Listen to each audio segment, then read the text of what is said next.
Dogs.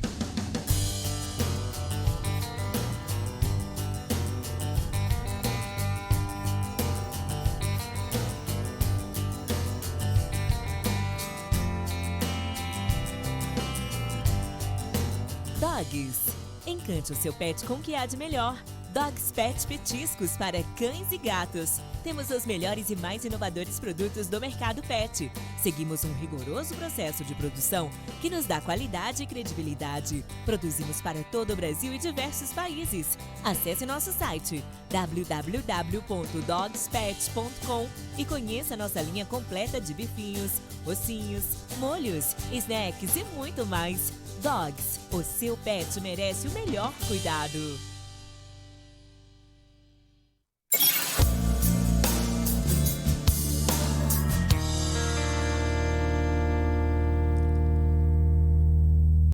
Vamos aqui com mais um programa do Falando do Evangelho. Eu já disse isso algumas outras vezes, mas por que esse programa chama-se Falando do Evangelho? Porque em tudo que a gente for abordar do ponto de vista bíblico, em se tratando de Deus, da criação, da humanidade, o Evangelho precisa ficar evidenciado. No dizer de Paulo, lá em Romanos, o Evangelho é o poder de Deus.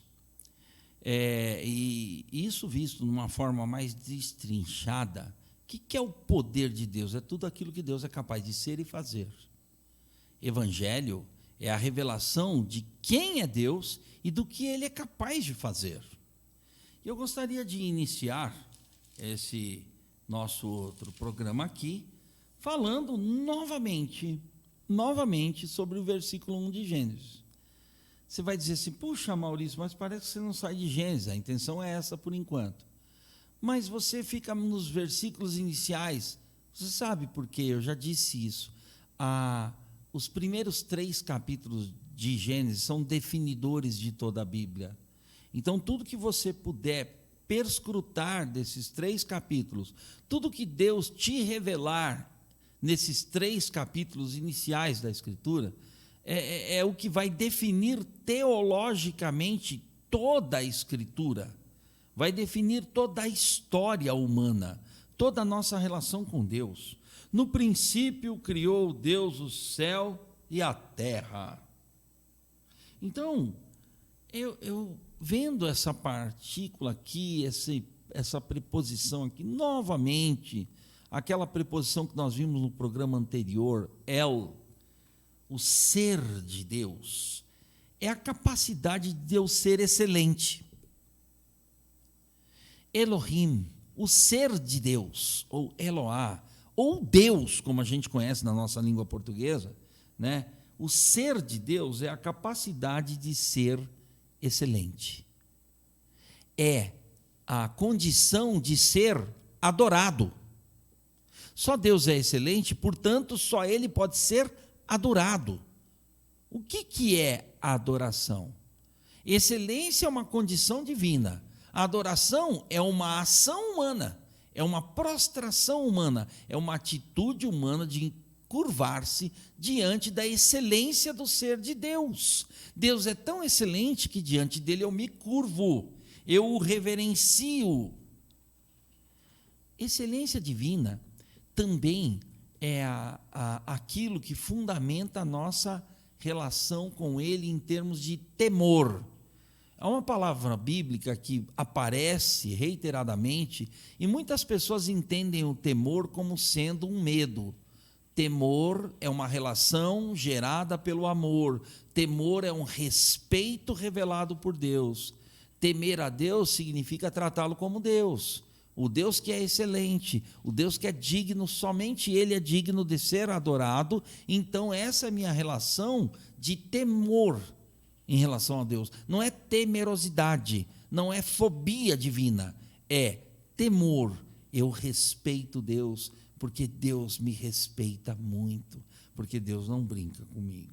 Então, essa primeira colocação aqui da Bíblia, né, que se encontra em Gênesis 1:1, ela é fundante, ela é basilar de toda a nossa relação com Deus.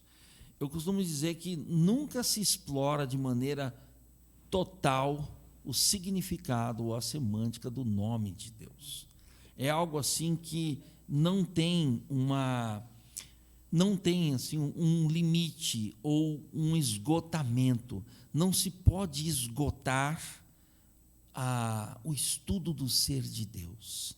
Sempre nós teremos coisas para descobrirmos da divindade desse nosso Deus, da sua majestade, do seu caráter, né? Uma coisa que me chama a atenção lá em Gênesis, no capítulo 2, né? Você conhece muito bem, verso 7, 2:7, Lipe, 2:7. O Senhor Deus, ali, formou o Senhor Deus, o homem do pó da terra, e soprou em seus narizes, em alguma tradução, as suas narinas, o fôlego da vida, e o homem foi feito alma vivente. Quando a gente lê o texto bíblico, às vezes a gente lê muito rápido, né? Na minha versão aqui, eu estou usando uma versão belga, ela diz o seguinte: o Senhor Deus formou, pois, o homem do barro da terra. É a mesma coisa com outras palavras. Mas eu achei interessante essa tradução aqui. E inspirou-lhe nas narinas o sopro da vida, e o homem se tornou um ser vivente. O que tem de evangelho nessas duas colocações aqui da narrativa de Gênesis, tanto no capítulo 1, verso 1, quanto no capítulo 2, verso 7? Onde está o evangelho aqui? O evangelho em Gênesis 1 está na criação e na sua intenção criadora. Criar para o relacionamento, criar para se revelar, para mostrar amor. Isso é evangelho. E o 2, o capítulo 2, verso 7, aonde está o evangelho aqui? É que o processo da criação, ou a metodologia criacional divina, foi uma metodologia que soprou, em que Deus soprou a sua própria vida dentro do ser humano. Aí que está a sacralidade da vida humana para Deus. Daí vem a ordem de não se tirar a vida humana. Daí vem o princípio do não assassinato. Por quê? Porque quando a gente vê alguém tirando a vida de outrem, tirando a vida de outra pessoa, você está vendo uma afronta à própria criação divina. Porque a criação é pró-vida, não é anti-vida. O assassinato é a anti-vida. É o ódio à vida. É uma atitude de ódio à vida. É uma atitude que bate de frente com a intenção criacional divina, que bate de frente com Gênesis 2, 7. Ele pegou a matéria já existente, o barro, o pó, o humus, aquela composição química humana, física, formou o ser humano, ok? O pó da terra, ou o barro da terra, noutra versão, inspirou-lhe. Isso aqui é o sopro de Deus, o sopro de Deus. E aí, a partir disso, o homem tem vida. Então, quem pode dar a vida é quem pode tirar a vida. Somente essa pessoa divina pode dar e tirar a vida. É o quanto esse verso ensina para nós aqui, o quanto a vida é preciosa para Deus. Ele é o elaborador da vida. O método foi divino. O que eu achei interessante aqui, formou, gosto muito dos verbos, soprou e o homem foi feito. A participação de Deus é completamente ativa. A participação humana é completamente passiva. Ou seja, a vida é dom gracioso de Deus para a gente viver. Mas viver para quem? A esmo? Não, viver para Ele. Deus nos cria para que nós vivamos para Ele, mas não como brinquedos humanos, colocados ao léu na história. Não, nós fomos criados para que Deus olhasse para a gente e se contentasse daquilo que Ele fez. Esse é o amor de Deus. Esse é um Deus absolutamente amoroso. Aí nisso reside o Evangelho, o espírito do Evangelho, a essência do Evangelho, aquilo que Deus tem capacidade de ser e de fazer. E ao revelar-se, ele se revela dessa forma, né? O primeiro ser humano foi criado como um gesto, um ato de amor divinal. Soprar nos narizes o fôlego de vida, que os hebreus chamam de Neshama, e o homem passou a ser uma alma vivente, um Neshama, ou seja, aquele que possui vida oriunda de Deus, aquilo que possui a vida tão cara e preciosa aos olhos de Deus, né? É esse Deus que dá a vida, ele é o princípio ativo da vida humana, então é a infusão da vida divina na vida humana. Tem uma frase que eu anotei que diz assim: Deus se faz conhecido na revelação, mas o seu amor se torna conhecido na redenção. Mais ainda na redenção, por quê? Porque na redenção é o amor além da criação, é o amor além da queda, é o amor além daquilo que deu errado, é o amor que transgrediu Gênesis 2:7, é o amor que vai além daquilo que tirou a vida de Deus, ou pretendeu tirar a vida de Deus, da vida humana que Deus criou com tanto amor e carinho. Cada pessoa para Deus é muito cara. Cada pessoa para Deus carrega dentro de si o seu Neshama, o seu fôlego de vida, a sua alma vivente, o seu ser. Só tem sentido no ser de Deus. Então, esse texto aqui, juntamente com vários outros, mas esse texto aqui, ele ressalta muito o amor de Deus. Ele ressalta muito como Deus nos vê, como que Deus quer olhar para cada um de nós e nos apreciar, mas nos apreciar no jeito que Ele criou, de acordo com o jeito que Ele criou, que Ele nos criou. Não nos apreciar na condição de Adão e Eva, quando haviam fugido de Deus. Deus não quer ver a gente em rota de fuga, em rota de colisão conosco mesmos. Deus quer ver a gente em rota de adesão à sua vida, em rota de recepção da sua vida gerada em nós. Deus quer nos ver na rota do desfrute da vida divina que Ele mesmo gerou em nós. Fôlego de vida é mais uma demonstração de amor. Soprar o próprio fôlego de vida é a demonstração de que Deus é o seu próprio Evangelho, de que o Evangelho está num Deus que cria, e cria por amor, e cria para amar, e cria para que nós nos víssemos amados por Ele. Esse é o teor da criação, esse é o substrato do Evangelho na criação, na nossa criação enquanto humanos. Nós não somos pouca coisa para Deus. Eu não gosto quando as pessoas às vezes falam coisas por clichê, ou por alguma coisa aprendida com alguém, né? Uma leitura bíblica às vezes um pouco incompleta ou deficitária, que deixa algumas lacunas que são perigosas. Por exemplo, eu já vi muita gente dizer assim: eu sou um lixo. Bom, o lugar de lixo é na lixeira. Lixo é aquilo que se deteriora. Mas a natureza humana, sim, a natureza humana, ela causa um bocado de problema.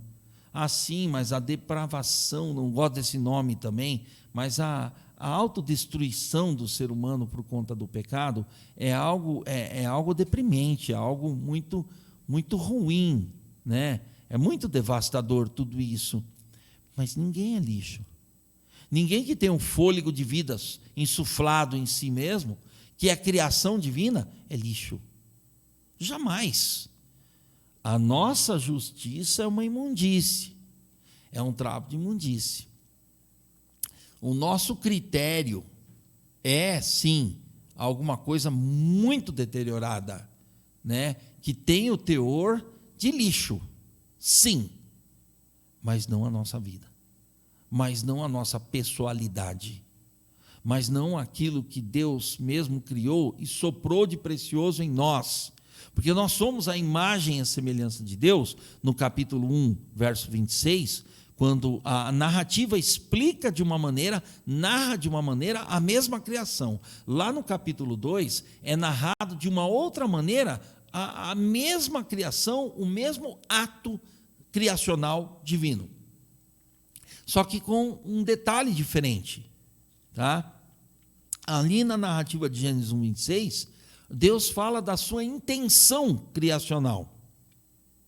1:26, né? Ali o Lipe já pôs, ó. E disse Deus: façamos o homem à nossa imagem, conforme a nossa semelhança, e domine sobre os peixes do mar, e sobre as aves dos céus, e sobre o gado, e sobre toda a terra, e sobre todo réptil que se move sobre a terra. Então, o que Deus quer? Ele quer que o ser humano seja o quê? A sua imagem, conforme a sua semelhança. Isso é a intencionalidade divina. Objetivo de Deus. Sejamos imagem, relacionais em relação a Ele. Sejamos pessoas que nos relacionemos com Ele, imagem, a semelhança dEle, que o manifestemos, que o representemos. Objetivo. O Gênesis 1:26 é o objetivo da criação humana. O Gênesis 2:7 é a metodologia da criação humana, o modus operandi da criação humana. Estão dizendo a mesma coisa, com narrativas diferentes, mas a mesma realidade. Eu estou vendo ali o mesmo Deus criando o mesmo projeto humano, o mesmo ser humano, só que descrevendo como foi o processo, a metodologia. Mas é lindo de ver isso aí, porque a palavra que diz Neshama, ou alma vivente, ou fôlego, um insuflar do Espírito de Deus, o sopro de Deus, que vem do Ruá, que é o Espírito de Deus, isso tudo é infusão da vida de Deus no ser humano. Então sabemos que Deus quer uma relação e uma manifestação dele mesmo, e sabemos como que ele nos criou, a preciosidade que representa a vida humana para esse nosso Deus Criador. É isso que está em voga nesses dois textos aqui, que dizem e falam sobre a mesma realidade, só que com palavras diferentes. Tem muita gente que acha que há choque entre essas duas narrativas. Não há choque algum. Isso é a maneira dos hebreus narrarem.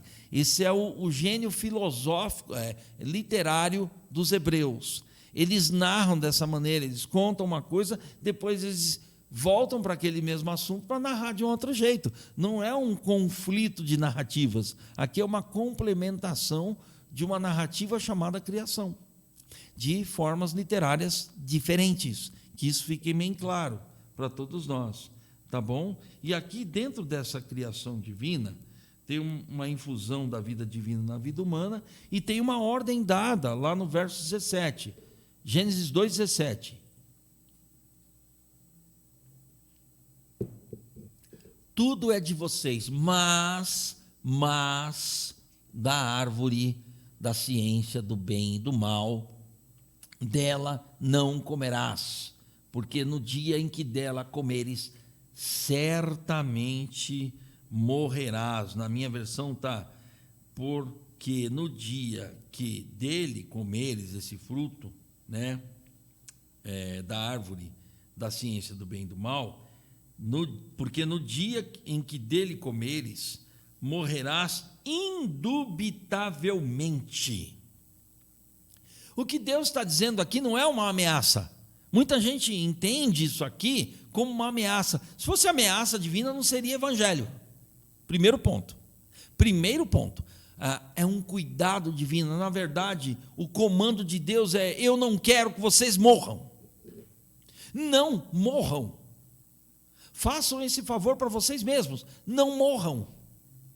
Essa é a questão colocada aqui. Muita gente interpreta esse verso assim, como sendo, olha, Deus aqui impôs uma sanção. Ele impôs sim uma lei, a lei da vida, a lei da não morte, a lei da não morte espiritual. É isso, a intencionalidade divina aqui nessa narrativa, está estampado isso aqui. Deus não quer que a gente morra, Eva. Não vamos fazer isso. Esse é o ponto aqui da narrativa. Esse é o ponto dessa história de redenção. Por isso que a Bíblia é uma história todinha, história de redenção, porque a redenção está desde o início. A redenção é o trabalho resgatador de Deus em meio a essas situações, esses perigos. Sabe qual é o maior perigo aqui? É não viver a vida que Deus insuflou em nós, é não viver dentro dessa dependência, é só carregar a vida de Deus, o fôlego de vida, sem saber quem é Ele, ou viver na rota de fuga dele. É isso que está colocado aqui. Na verdade, certamente ou indubitavelmente morrerás, eu não quero que vocês morram, a minha intenção é que vocês vivam, porque é por isso que muita gente chama a cruz de a árvore da vida. É a árvore da vida, é a árvore que gera vida, porque através da morte é que Deus gera a verdadeira vida que foi gerada lá na criação, né? Que foi ali machucada, foi manchada, foi ali infelizmente perdida por conta dessa transgressão. A palavra de Deus é o lugar mais seguro do universo. A instrução que vem de Deus é a instrução que está promulgando a vida para o ser humano. É a instrução que vai evitar a morte do ser humano, a tragédia do ser humano, o sofrimento do ser humano. Já reparou que depois do capítulo 3, quando aconteceu o desastre cataclísmico do pecado, é que veio morte? Exatamente isso aqui, veio morte, veio sofrimento, veio dor, veio esforço, veio desprazer, veio todo o não sentido da vida humana. Nós precisamos entender, como filhos e filhas de Deus, e como pessoas, você que está me ouvindo, que não se vê como filho ou filha de Deus, saiba de uma coisa: Deus te criou só para isso, para ser filho e filha dele. Deus não te criou para outra coisa. Deus te criou, aí está a essência do Evangelho, Deus te criou para viver para Ele. Deus soprou dentro de você o fôlego de vida dele propriamente. Então nós só vivemos porque Deus é um Deus vivo. Exatamente isso, né? O que é dito lá em Marcos. Deus é um Deus de vivos e não de mortos. Deus é o Deus que gera a vida porque Ele é a origem dessa vida. Então o fôlego da vida é justamente mostrar para o ser humano que ele é fruto da vida divina. É o Neshama, é este fôlego. É aquilo que dá sentido e alento para nós acordarmos de manhã e abrirmos nossos olhos e dissermos assim: tem um Deus que me ama, tem um Deus que me quer, tem um Deus que me criou para Ele. Esse é o sentido do Evangelho contido nesse texto aqui. Então, não comerás do fruto da árvore do bem e do mal, porque indubitavelmente morrerás. É um apelo divino à vida, é Deus dizendo: não morram, eu não quero que vocês morram. Mas Deus não se ausentou da nossa existência, mesmo na nossa morte, porque a partir da nossa morte, a partir do momento que a gente caiu, Deus já colocou o projeto de redenção em vigência. E aí temos todo o capítulo 3 de Gênesis, que a gente vai ver numa outra oportunidade. Mas o que a gente precisa entender é que toda a intenção criacional divina é uma intenção pró-vida, é uma intenção de um Deus que ama, de um Deus que nos quer para si, de um Deus que é o puro evangelho em pessoa e em obra. Vejo você no nosso próximo programa, e que Ele, o Elohim, o Deus vivente, Criador da própria vida, se manifeste através da pessoa e obra de Cristo Jesus em sua vida, em sua família e em seu ministério, em sua lida, em seu trabalho, em seu cotidiano, pela movência do seu Santo Espírito em você.